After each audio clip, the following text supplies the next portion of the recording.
have the speed humps installed permanently at that location. I would consider that potentially setting a precedent, number one, as a result of speed humps.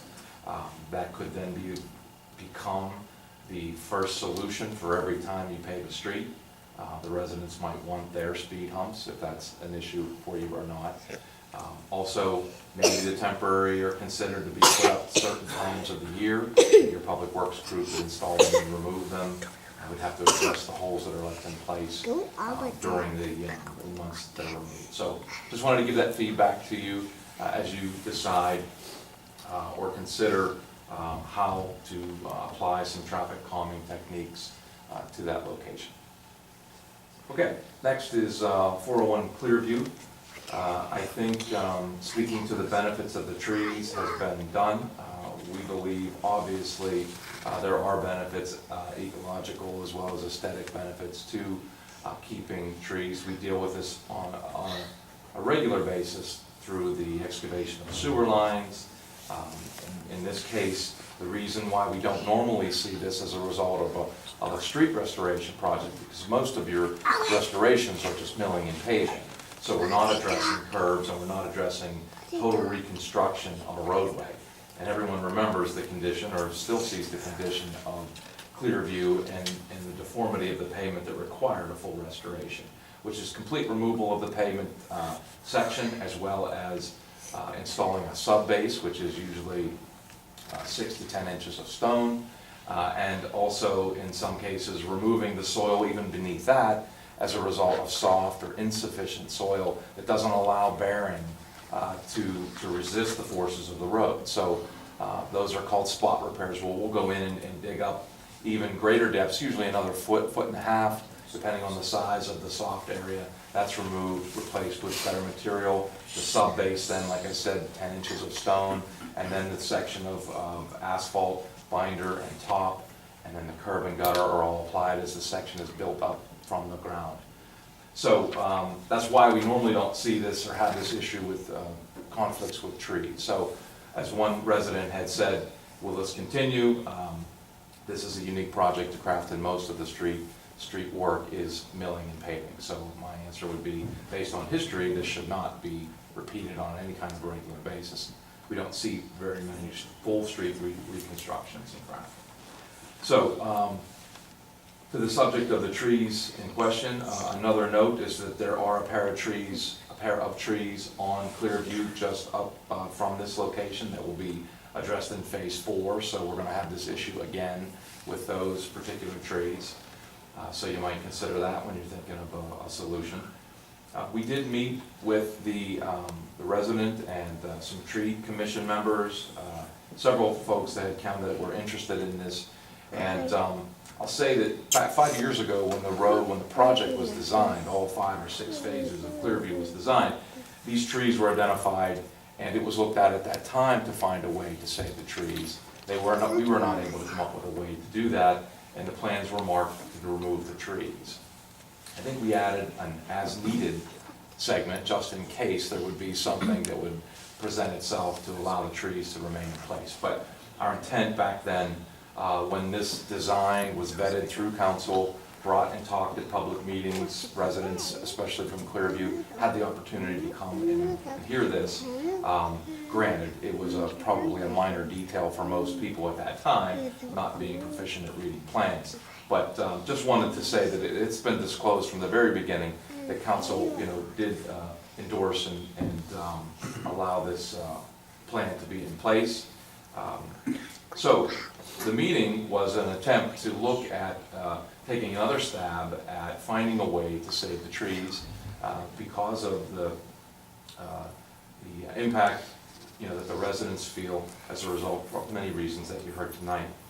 A couple of the challenges I'll let you know. First off, an arborist had looked at this area, and we described that the minimum excavation that we're expecting immediately at the curb on these trees is 24 inches. That's a minimum depth that will be excavated. It could be greater, maybe 36 inches, but it's probably unlikely, but it could be. So if we just go with the 24-inch depth, the arborist said that it would certainly impact and eventually destroy the trees as a result of that level of excavation, the entire width alongside and adjacent to these trees. So that was our sort of deciding factor. As engineers, we can tell you what can be designed and constructed. Someone else has to tell us that that's going to cause a negative impact on a tree, obviously. And that's the word that we got, that level of excavation at the location that we were talking about digging, which is the existing curb line, which these trees are actually creeping over.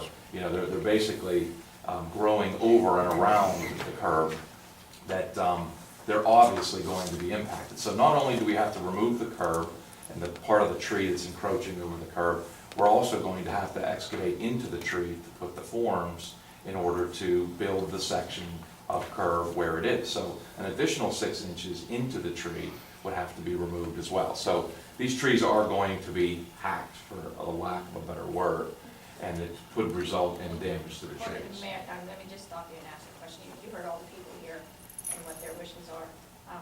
Can you speak to the bump out solution that was offered by the audience? Yes, that was next.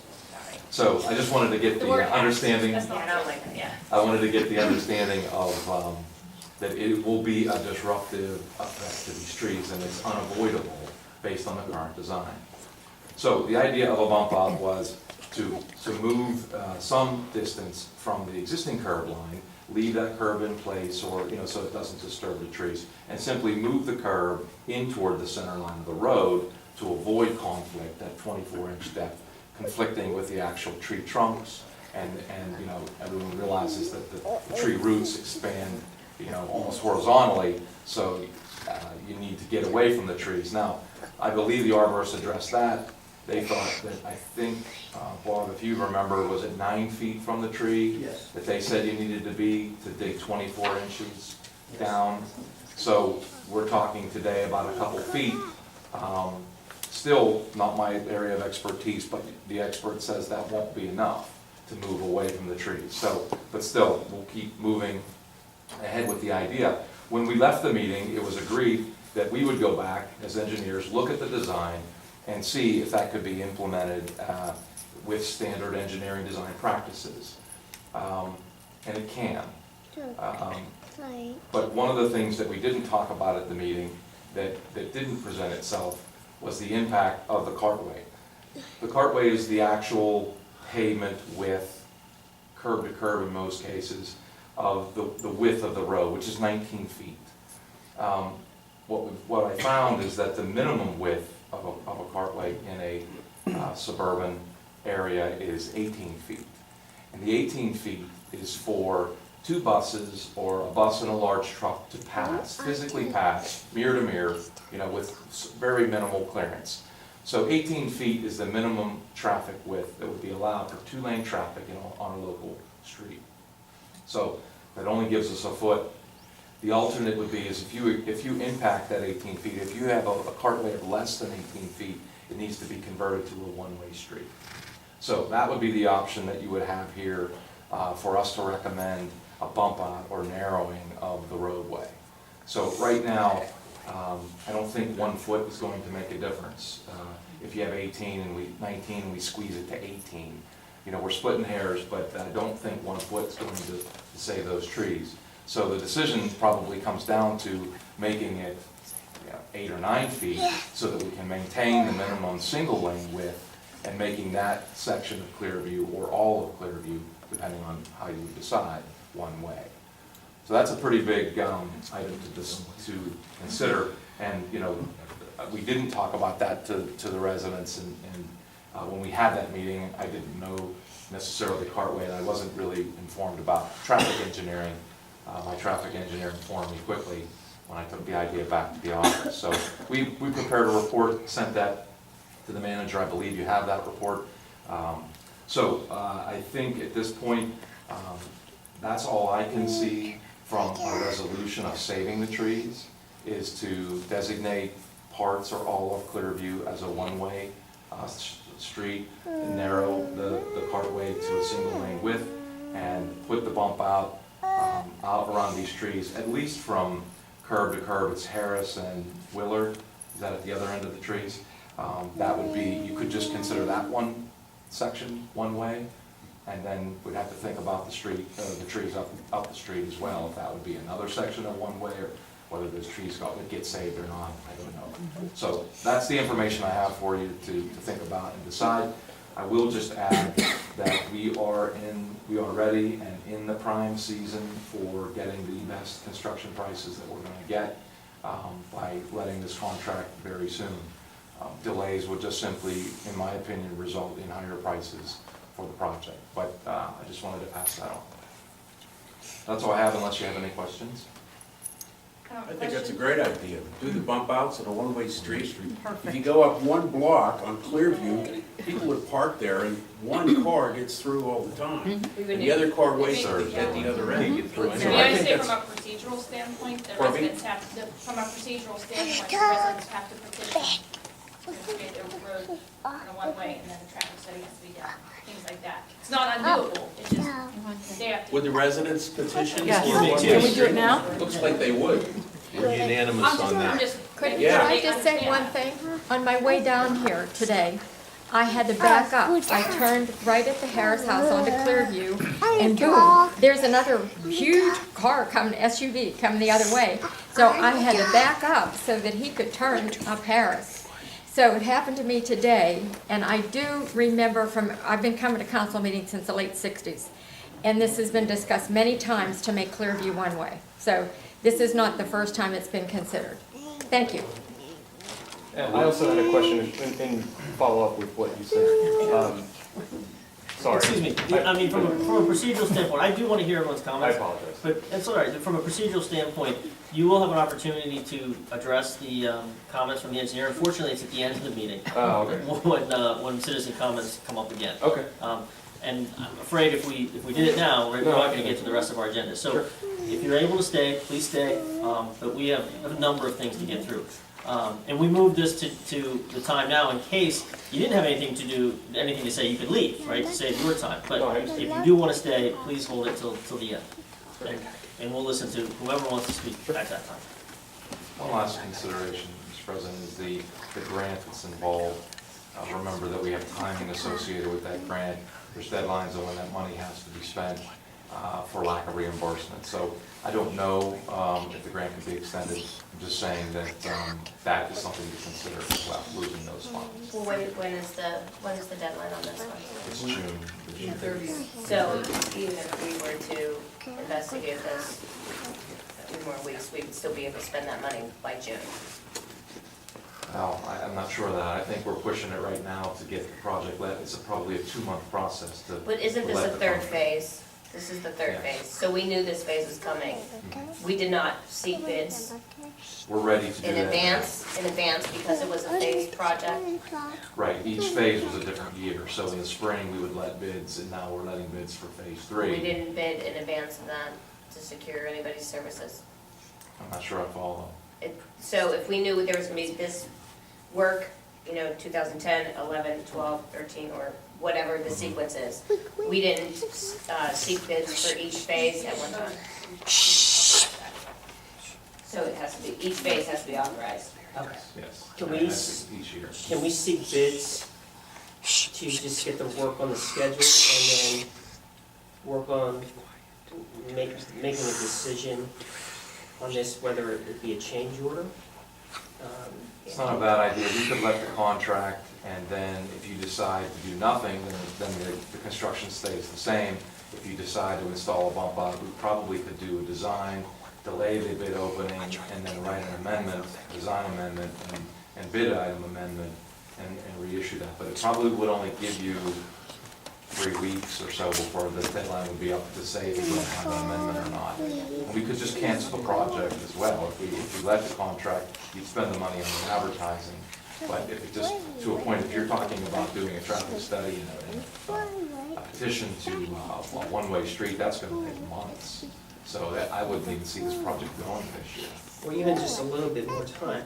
I appreciate the residents coming in and expressing the viewpoints on this, because I think this brings up a really good point, especially in relation with, like, Backbone. When we discussed doing Backbone, we wanted backbone to, we didn't want any potholes, we wanted it to be smooth. There was an access to the sun, we wanted it crafted, so it was a main, according to some, it's a main artery. So that's how some people view that. But then you have other people that express concern because there's pedestrians who use that street, children that use that street. So basically what we're left with is we have to define what kind of street it is before we start making all these changes and dumping this into it and that into it.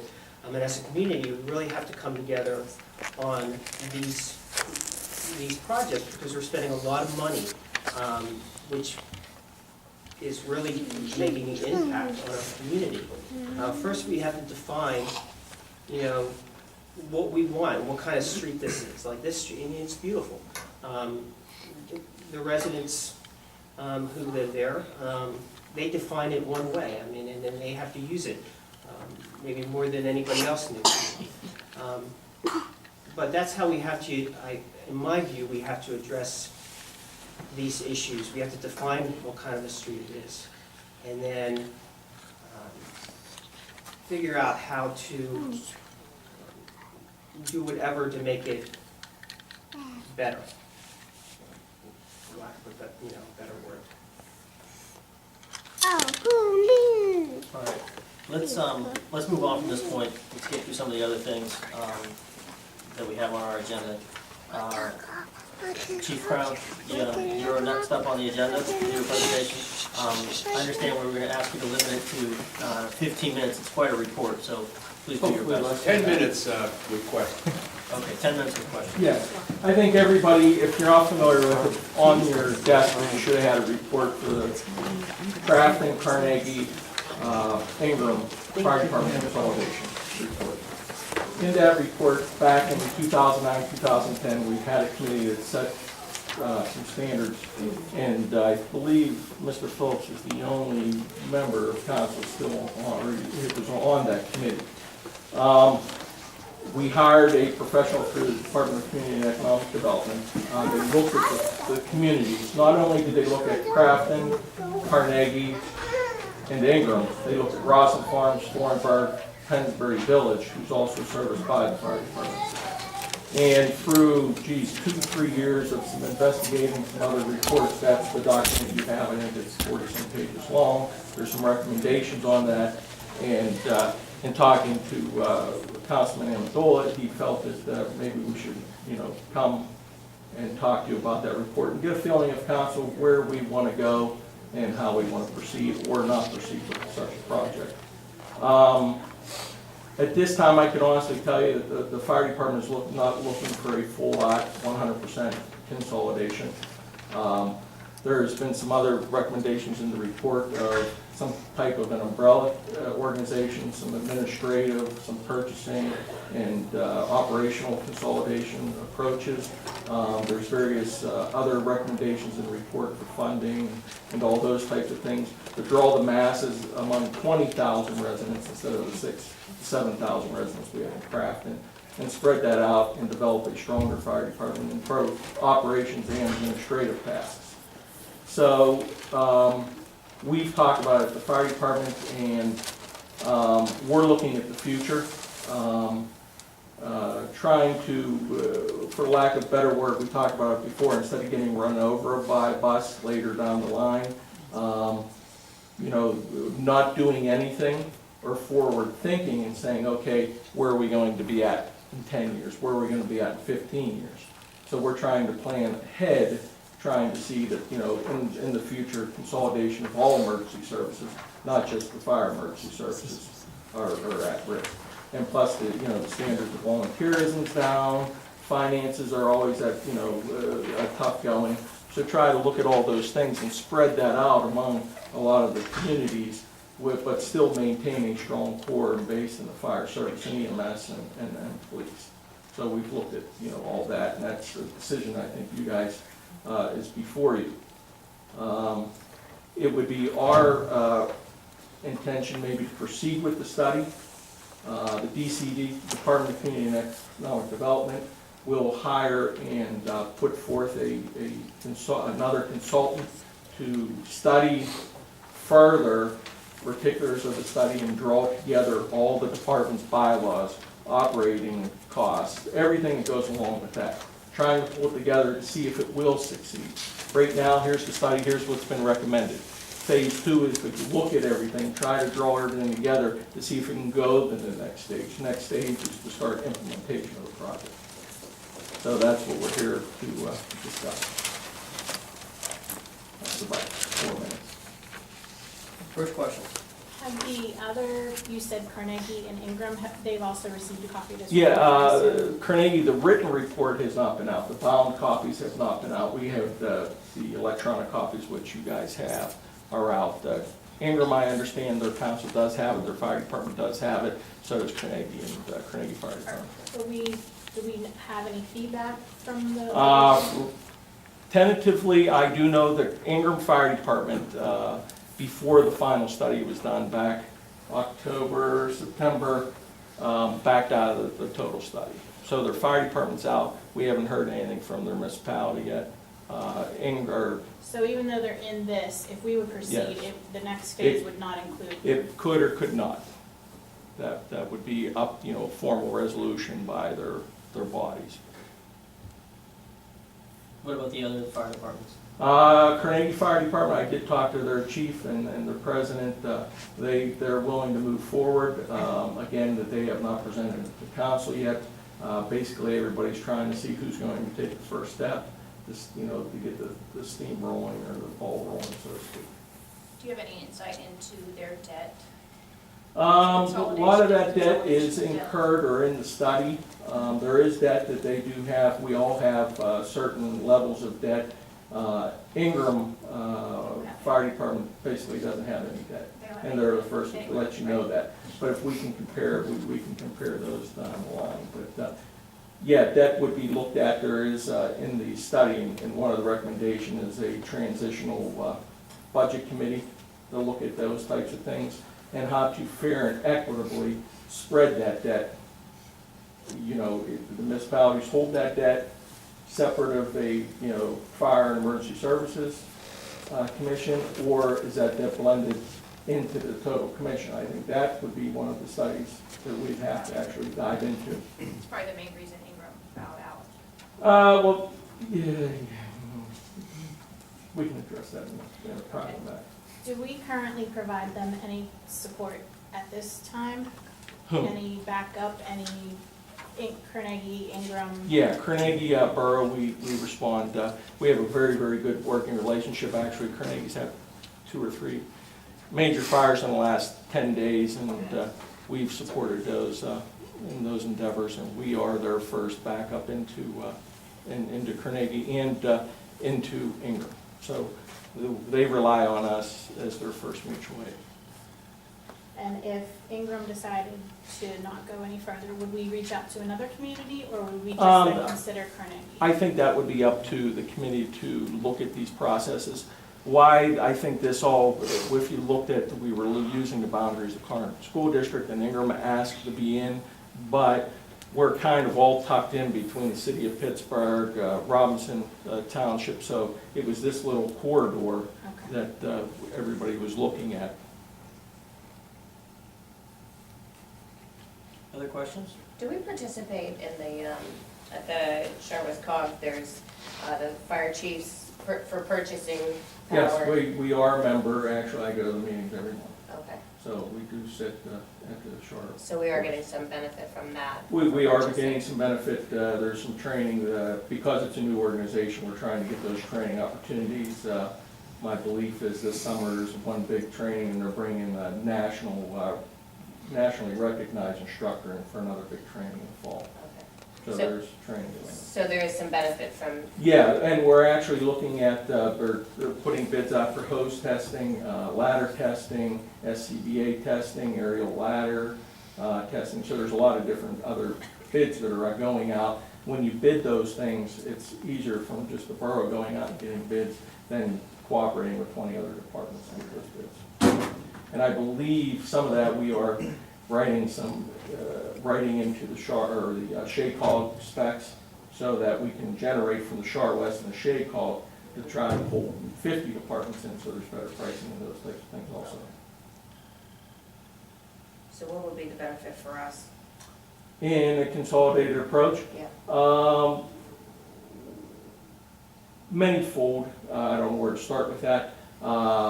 We would have to see what the final reports would be to begin, but operationally and administratively, you wouldn't have, necessarily all the cumbersome duties that you would now.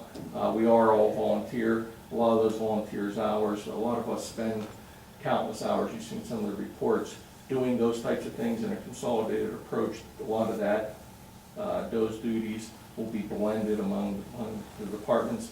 Response times could eventually get much better because it would be common responses, common manpower, equipment purchases. At the beginning, from what the Bill gone in the report, there's not a huge economic benefit because you have to get everybody in, in realm with each other, but slowly and eventually that will slowly get better. It would basically be on the operations and administrative sides at first. Okay. And recruitment's a big thing too. Recruiting's huge. It- Bigger organizations, some of the things, and sorry to cut you off, is recruiting a fireman. If you're getting a volunteer fire department, they don't want to necessarily go to a station that has 6, 8, 10 fires a year. I mean, they want to go to a more active department. If I'm going to go to school for 220 hours, just to get my initial certification to be able to belong, I want to actually use my knowledge and skills and abilities. So more activity brings more people in, and it does help with retention and recruitment. And the more people you have and a bigger organization you have, actually draws more interest into those organizations. So that does have a big interest. So I know this is gonna take a long time, but in the meantime, do you know of any fire departments that do any sort of incentive programs for recruitment? Yes. There's a lot of departments that do it. At the volunteer level, it gets tougher because funds are tougher. You look at some of the other departments, some of the paid departments, Mount Lebanon does pay per call, they do other incentives. Some of the EMS that use volunteer do incentives, where, if you answer so many calls, you get $200 worth of gear or equipment, those types of things. So there are those incentives, but it's ultimately a dollar. What kind of dollars do you want to put out? There is some granting about television ads and those types of things that are out there. They're very, very competitive. And again, when you're looking at a community our size, we're a community that's serving 20, 30,000. Those grants now, we're in that competitive mix. Thank you. Mike, does community college still offer education for the Yes. volunteers? Community college does offer, it'll give you an associate's degree for volunteering in the fire service. You have to commit for 5 years. So if you join the fire service and stay active in the fire service for 5 years, your tuition is free. They waive your tuition. To go for anything for To 2 go years. for any, it does not have to be fire-based. So if you join the fire department, remain active for 5 years, that tuition is paid for by the county. Everyone should have an education. Yeah. Why wouldn't you? Time's up. Okay. I appreciate it. Thank you. Thank you, Chief. Okay, thank you. Okay, at this stage of the meeting, we're gonna go into discussion items for the committees. The first committee up is administration.